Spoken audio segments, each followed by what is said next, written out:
गजेराव मुंडे आश्रमशाळा प्रशासनानं नागरगोजे यांच्या आत्महत्येचं खापर सरकारवर ढकलून दिलं। शासनाकडून अनुदान न आल्यानं शिक्षकानं आत्महत्या केल्याचा आरोप शिक्षण संस्थेकडून करण्यात आला।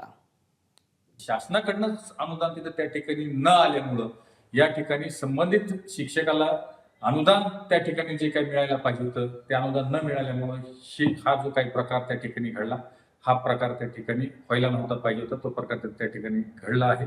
आज या माध्यमातून, सोशल मीडियाच्या माध्यमातून आज एवढं सांगणं आहे किंवा आता तरी शासनानं थोडं या सर्व ज्या काही शाहू फुले आंबेडकर योजनेअंतर्गत असलेल्या आपल्या एकूण शाळा आहेत त्या शाळेच्या शिक्षक असतील, इतर सहशिक्षक व इतर कर्मचारी असतील यांना अनुदान द्यावं, जेणेकरून ही जी काही घटना घडली अशा घटना परत आणखी तिथे त्या ठिकाणी घडू नयेत। दरम्यान या सगळ्या प्रकरणी आता शिक्षण क्षेत्रातले तज्ञ हेरंब कुलकर्णी यांची देखील प्रतिक्रिया आली। त्यांचं नेमकं काय म्हणणं आहे आपण तेही जाणून घेऊया। केंद्र सरकारनं स्थापन केलेल्या जवळपास 200 पेक्षा जास्त या आश्रमशाळांमधली ही एक आश्रमशाळा, महाराष्ट्र सरकारने त्याची जबाबदारी घ्यावी अशा प्रकारचा अपेक्षा केंद्र सरकारने व्यक्त केली होती, परंतु महाराष्ट्र सरकारनं खूप उशिरा त्या हँडओव्हर केल्या आणि याच्यामध्ये त्या शिक्षकांची एक प्रकारे फरफट झाली आहे।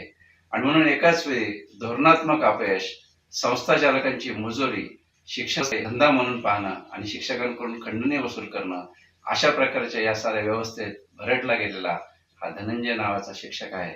आणि म्हणून या शैक्षणिक खंडणीचं बळी आहे का याची चर्चा आता करायची गरज आहे असं मला वाटतं। एबीपी माझा, उघडा डोळे बघा नीट।